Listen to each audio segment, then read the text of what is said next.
오늘 우리에게 주시는 하나님의 말씀은 요한복음 15장 3절에서 6절 말씀입니다.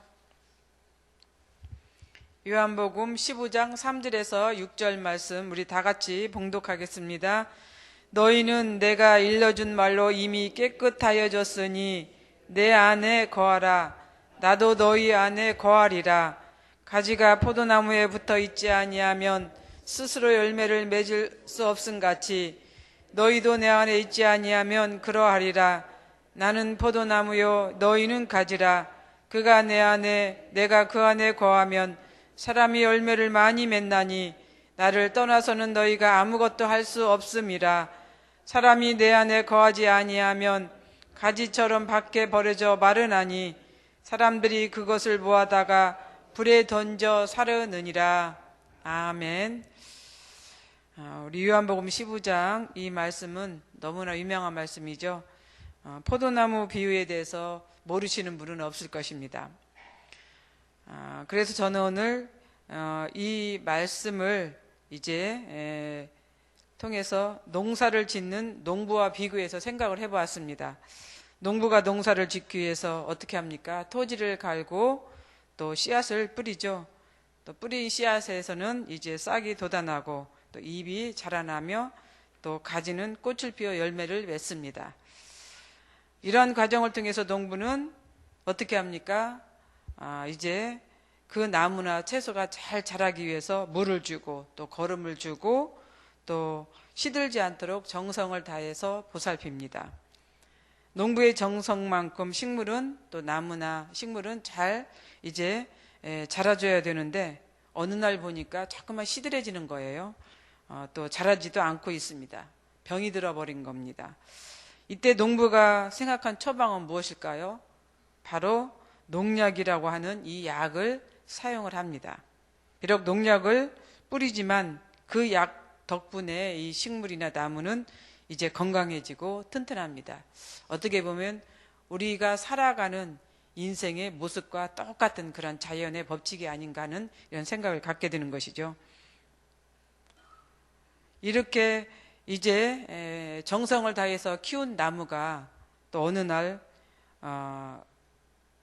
병이 들어서 자꾸만 이제 시들어가는 이 모습을 볼 수가 있습니다. 지금까지 농사를 짓기 위해서 이 농부는 얼마나 많은 애를 썼습니까? 그런데 이렇게 정성을 들인 나무나 식물이 죽어가고 있습니다. 이런 상황이 되면 농부는 어떻게 해야 됩니까? 결단을 해야겠죠. 그래서 우리가 그 주변에 보면은 배추를 심고 어떤 다른 무를 심어서 농사를 지었는데 수확이 너무 이제 많이 이제 있다든지 아니면 병이 들었다든지 하면은 농부가 어떻게 합니까? 땅을 갈아 엎는 경우들이 있죠. 마찬가지입니다. 이 상황이 되면 이 농부도 결단을 해야 할 것입니다. 나무를 베어서 버려야 할 것인지 아니면 병든 부분만 이제 잘라내야 할 것인지 고민에 빠질 것입니다. 그래서 결국 농부는 어떤 결단을 하게 됩니다. 만약 병이 들은 가지라고 하면 농부는 가지를 이제 꺾어내야겠죠. 잘라내야겠죠. 그래야만 다른 가지도 살기 때문에 그렇습니다. 그래야만 다른 곳에 이제 병이 옮겨가지 않기 때문에 그렇습니다. 그래서 오늘 우리는 여기에서 중요한 사실을 알게 됩니다. 반드시 가지치기는 뿌리가 있는 나무에서 한다고 하는 사실입니다. 죽은 나무에서는 할 수가 없는 거죠. 살아있는 나무에서 가지치기가 된다고 하는 그러한 사실입니다.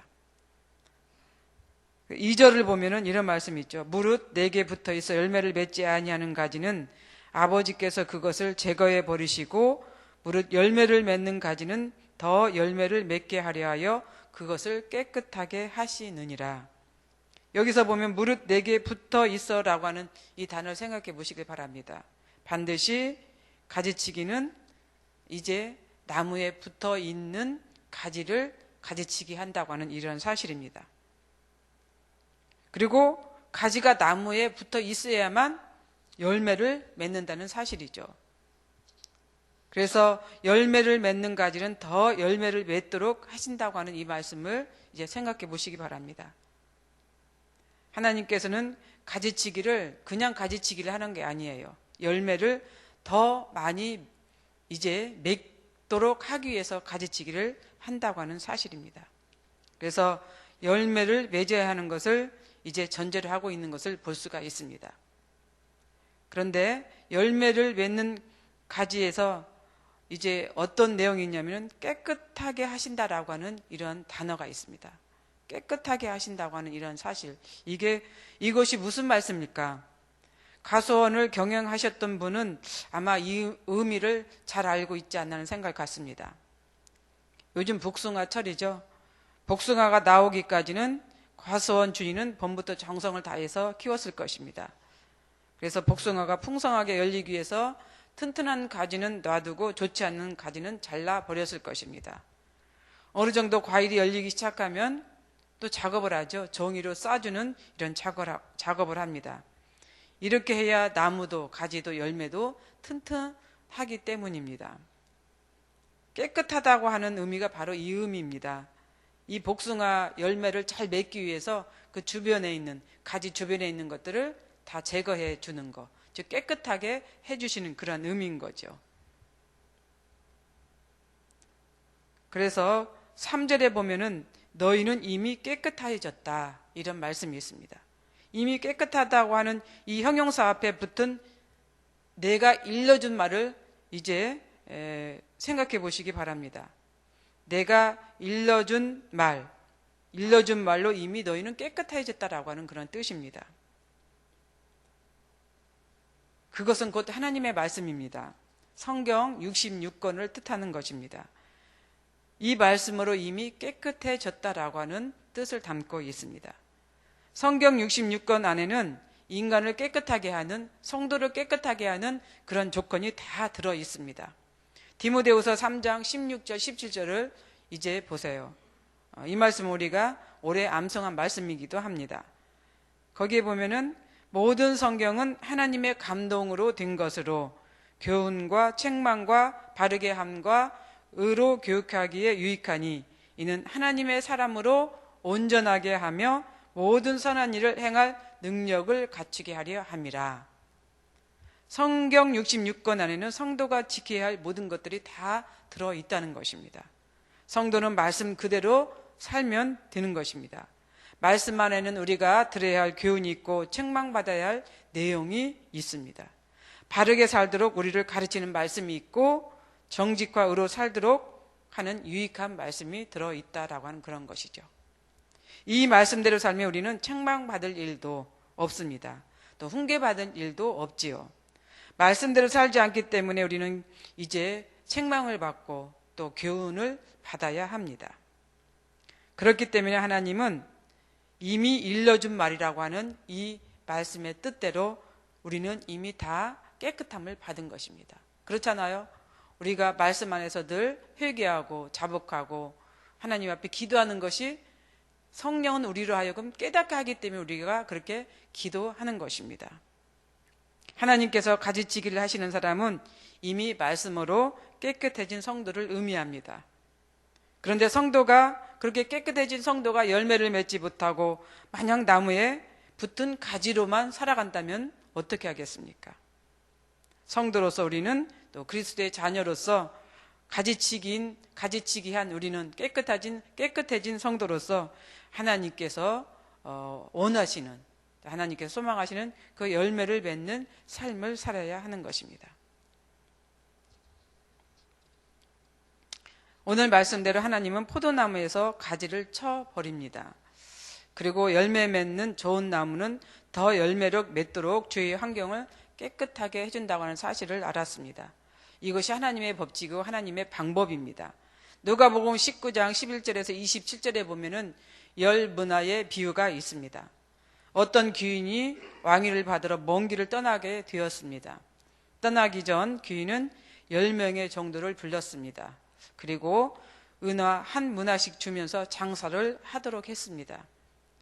왕위를 받아 돌아온 귀인은 이제 결과를 보기 위해서 10명의 정도를 불렀습니다. 그리고 결산한 것을 보고하도록 합니다. 한 사람은 은화 한 문화로 10문화를 남겼습니다. 그리고 또 한 사람은 은화 한 문화로 5문화를 남겼습니다. 또 한 사람은 한 문화로 장사를 한 것이 아니라 잃어버릴까 봐서 수건에 꼭꼭 이제 싸서 감추어 두었다라고 이렇게 고백을 했습니다. 이제 소리를 들은 귀인은 어떻게 했습니까? 10문화와 5문화를 남긴 종에는 칭찬을 했지만 수건에 꼭꼭 싸둔 종에게는 화를 냈습니다. 우리 인간의 생각으로는 그걸 다 탕진하지 않고 본전만 가지고 있는 것만 해도 참 잘했다라고 칭찬을 해주는 것이 인간의 이제 방법이겠죠. 그러나 하나님은 그 한 문화를 이제 쓰지 않고 꼭꼭 숨겨둔 이 종에게 화를 냈다고 하는 사실입니다.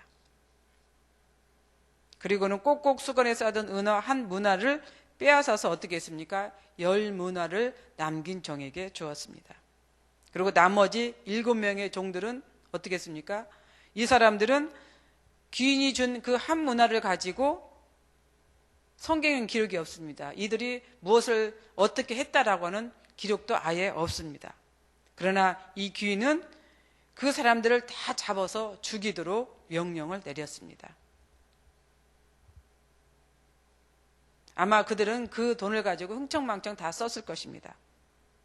이것이 하나님의 방법입니다. 하나님은 없는 사람에게 주는 이제 원칙도 있습니다. 그러나 하나님께서 어떤 테두리 안에서 했던 그 상황에서는 이제 있는 것까지도 빼앗아서 더 있는 사람에게 준다고 하는 이런 사실입니다. 오늘 말씀이 그런 것입니다. 하나님께서는 열매 맺지 않는 가지는 제거하지만 열매 맺는 가지는 더 풍성하게 맺도록 더 이렇게 해주신다고 하는 이런 사실입니다. 우리는 신앙생활 하시면서 또 살아가시면서 하나님의 이 말씀의 뜻을 잘 생각하고 기억하면서 살아갔으면 좋겠습니다. 한 문화의 비유도 우리가 진정으로 생각해 봐야 할 그런 말씀입니다. 성도는 가지입니다. 가지로서 반드시 해야 할 사명이 있습니다. 많은 열매를 이제 맺어야겠죠. 그럼 이 열매는 무엇일까? 물론 성령의 9가지 열매도 맞습니다. 우리가 인간으로서 해야 할 그런 것들이 곧 열매일 수가 있습니다. 성도로서 해야 할 본분, 이런 것도 열매에 들어가는 겁니다. 열매라고 하는 것은 어떤 큰 것을 생각하는 것이 아닙니다. 우리가 살아가면서 하나님께 기쁨을 드릴 수 있는 그러한 것들이 이제 열매라고 하는 그런 사실입니다. 또 한 가지 여기에서 우리에게 주시는 교훈이 있습니다. 하나님 안에 거하지 않을 때 나타나는 현상입니다. 그것이 이제 6절에 있습니다. 사람이 내 안에 거하지 아니하면 가지처럼 밖에 버려져 마르나니 사람들이 그것을 모아다가 불에 던져 사르느니라. 첫 번째, 밖에 버려진다고 했어요. 두 번째는 말라 비틀어진다고 했습니다. 세 번째는 불에 던져 살라진다고 이렇게 표현을 했습니다. 이것을 보면은 생각나는 게 없습니까? 지옥 같다라고 하는 그런 생각이 들지 않습니까? 영혼 없는 삶은 목마른 샘처럼 말라 비틀어지는 생활을 할 수밖에 없습니다. 결국은 지옥불에 떨어져 불에 타버리는 신세가 된다고 하는 그런 이제 사실이죠. 하나님 없는 삶을 살아가는 성도들의 삶이 이렇게 된다는 것입니다. 버려지는 삶, 또 말라 비틀어지는 삶, 결국에는 땔감으로밖에 쓸 수 없는 삶, 지옥에 가는 이러한 삶입니다. 우리는 하나님 안에 있을 때 포도나무에 붙어있는 가지로서, 예수님께 붙어있는 가지로서 하나님께서 원하시는 이러한 삶, 또 열매 맺는 이런 삶을 통해서 하나님을 기쁘시게 하는 우리 모두가 되시기를 바랍니다. 기도하겠습니다. 사랑과 은혜가 풍성하신 하나님 아버지 참 감사합니다. 오늘 또 하나님께서 우리에게 주신 이 말씀의 의미를 잘 생각하는 우리가 되게 하여 주옵소서. 하나님께서는 이미 우리를 말씀으로 깨끗하게 해 주셨습니다.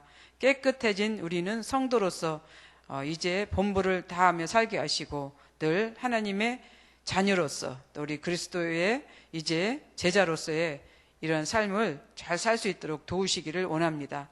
우리가 가지의 직분을 또 잘 감당할 수 있는 하나님의 성도가 되게 하여 주시옵소서. 그래서 하나님의 사랑으로 살아가는 우리가 되기를 원합니다. 오늘 또 가지로서의 직분 지키며 살아가는 하루가 되기를 원하며 예수님의 이름으로 기도드리옵나이다. 아멘. 공동기도문 봉사입니다. 우리에게 서로 사랑하는 마음을 더욱 부어 주옵소서. 교회 안의 작은 교회들을 넉넉하게 축복하옵소서.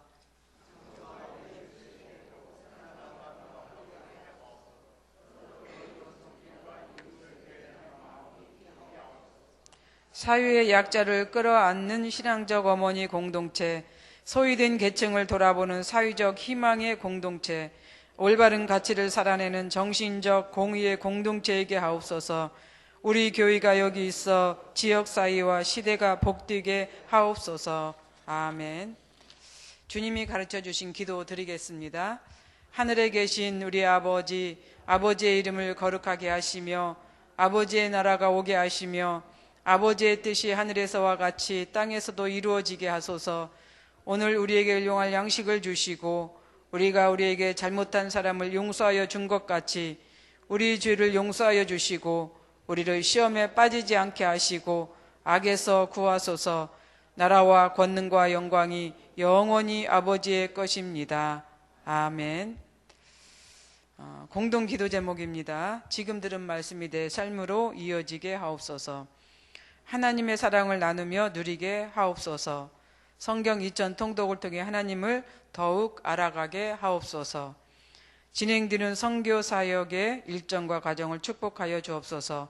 오늘부터 이제 청년 국내 싱크부서 이제 시작됩니다. 위에서 기도해 주시기 바랍니다. 전도 폭발 훈련에 성도들 많이 참여하게 하옵소서. 2016년 후반기 사역을 위한 준비와 지혜를 주옵소서. 또 무더운 날씨에 우리 성도들 건강을 지켜 주옵소서.